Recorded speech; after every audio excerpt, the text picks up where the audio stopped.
Mistress Malo, and this is my channel. Thank you all for joining me today in this discussion. Today I want to talk about not needing permission to leave, right?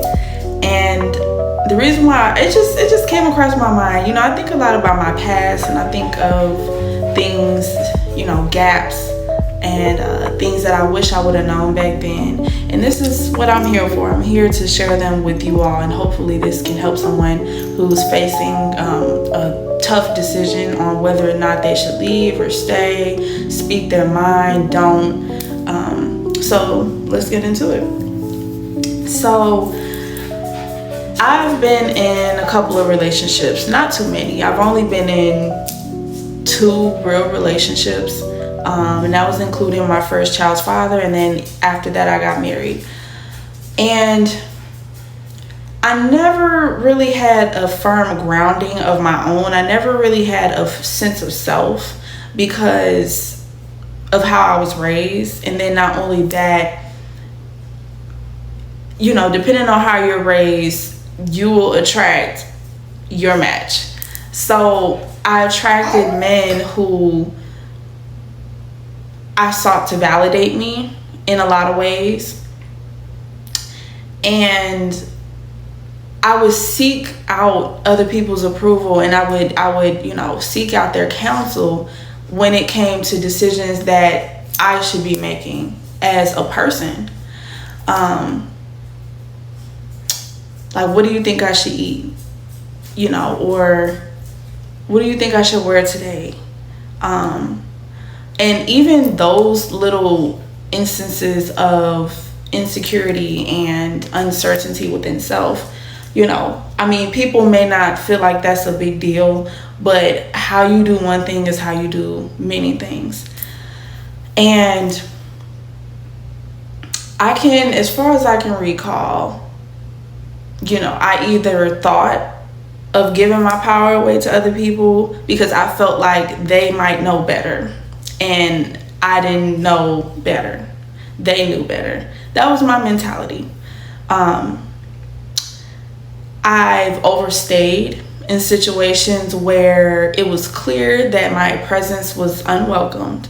And that's not just for relationships. That goes for friendships. That goes for people that I may have been interested in, and it was clear that they weren't as interested in me. Friendships and just I didn't know no better.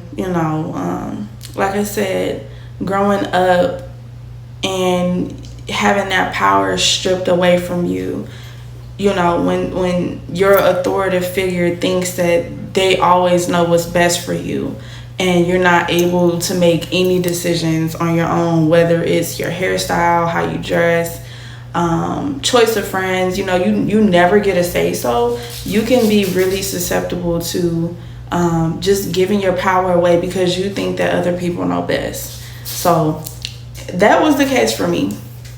And I don't know what point in my life that I realized that was an issue. I can't really pinpoint when I knew that it was going to be an issue. That it was an issue.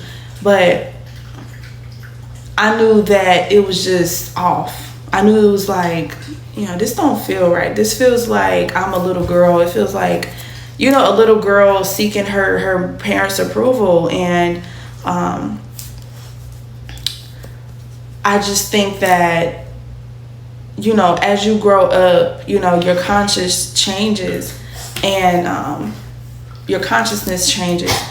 And I think that certain things kind of come out at you for a reason, because it's time to evolve from that. It's time to grow up. It's time to grow out of that, or grow with it and, evolve from it.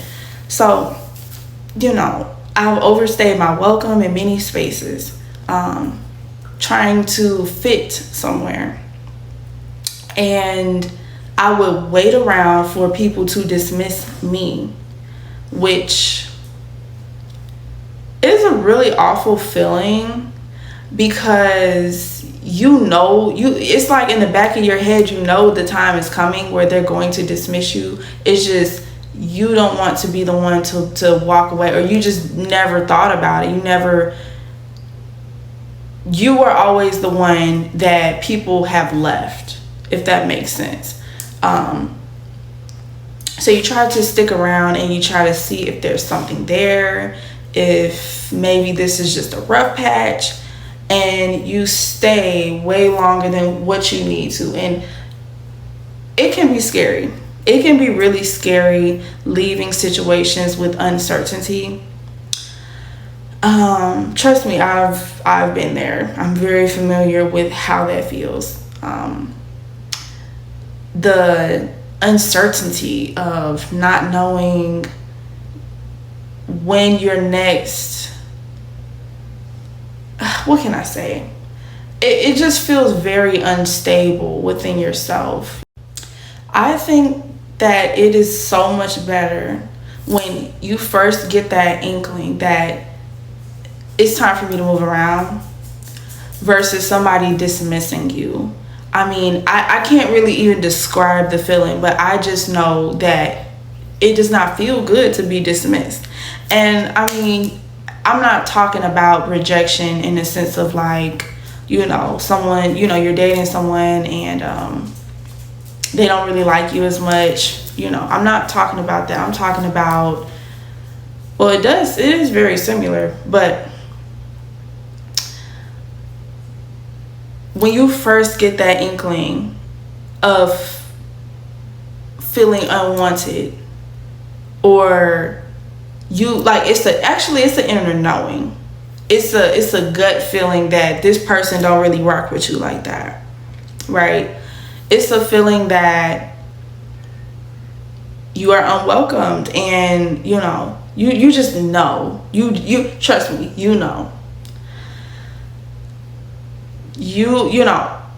make a conscious effort to move around without that person having to dismiss you, because like I said, the worst feeling is you just sticking around like some stray animal. You keep coming back and you keep coming back, and you're seeking for them to have the power to make the decision to remove you. You are in control of yourself. And that's what I had to learn. I had to take my own power back and realize, like, I'm a full adult. I can make the decision to move around. I don't have to wait for this person to be like, to verbally say, hey, I don't fuck with you like that. Or, hey, I prefer to work with somebody else. Or when you get that knowing, when you get that feeling, move around, period. Because I'm telling you, your feelings are going to get hurt 10 times worse when a motherfucker is dismissing you. Like when they actually get to the point, and it takes a lot for people to get to the point to where they have to verbally say, I don't rock with you. You know what I'm saying? Like most people not cut like that. Most people are not blunt, and but they don't want to hurt your feelings. So you can't just rely on other people to dismiss you or let you know exactly how they feeling, or you know what I'm saying? Y'all get it? You can't really rely on people to communicate how they feel about you. You should be thinking, how do I feel around this person? Out. All that scratching and shit. Come on, out.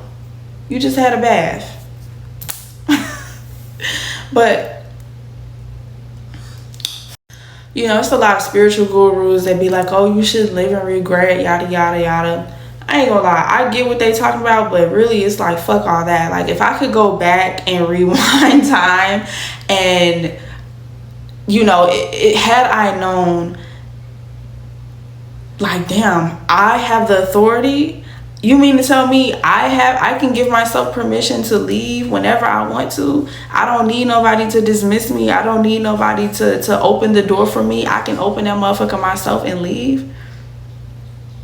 Man, had I known that, like, I'm telling y'all, I can't really say what would have happened, but I just wish that I known that. So I really, really hope that, before it's too late, somebody comes across this video. I'm telling you, you don't need permission. You don't need permission to stick up for yourself.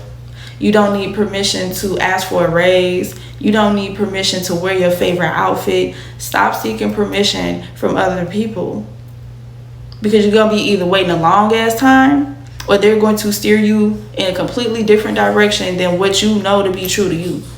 And now you wearing somebody else's skin. And now you have to circle all the way back and run the shit back again, go through a whole nother cycle until you realize the power is really in your hands. Like, the ball really is in your court. Am I perfect at this? No. You know, sometimes, and I'm just going to be honest, I pick out my clothes and I'm thinking about, like, well, I'm not, it's a difference between thought and thinking. So I would have thoughts of, you know, how would this hug my body for, you know, a certain gaze, right?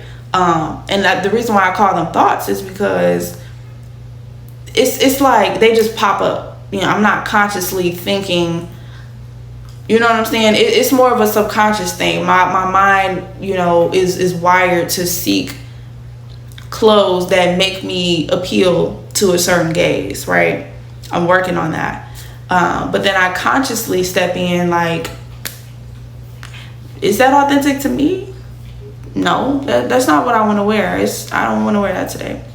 No, I'm feeling a little bit reserved today. And that's okay. That's okay. You know, you got to take baby steps. This journey to being authentic is not easy. I never have said in any of my videos that this shit is easy. Coming back home to what you think, to how you are naturally. I never said that this shit was easy. I am learning so much about myself at very rapid rates, which can kind of be overwhelming at times. But especially because this is a informational era, so it can be a little bit overwhelming. But, you know, like I said, you know, you don't need permission to hold your head high when you walk into a space. You don't need anybody to lay out a red carpet for you. You got to lay that motherfucker out yourself, period. I mean, that it just is what it is. And the way that my mind used to be wired to look outside of me, like, who's paying attention, who's doing this for me, who's doing that for me. You looking everywhere else except here, you know. So take baby steps. You know, if you don't know what you want, ask yourself, literally look in the mirror, what do I want today? And you may not get an answer, but at least you're taking baby steps and you're programming yourself to look inward. So it's baby steps. It really is. What you doing? What are you doing? What are you doing? But all right, y'all, that's all I have for you all. Let me know what you think about this video. Let me know your comment struggles that you may be having with giving yourself permission. I would like to hear success stories as well, because I'm sure, I love hearing people that have overcome issues, and it's very important to share you all stories so that other people can be inspired as well. And inspiration is definitely contagious. So thank you all for watching. Like, share, and subscribe, and until next time, bye.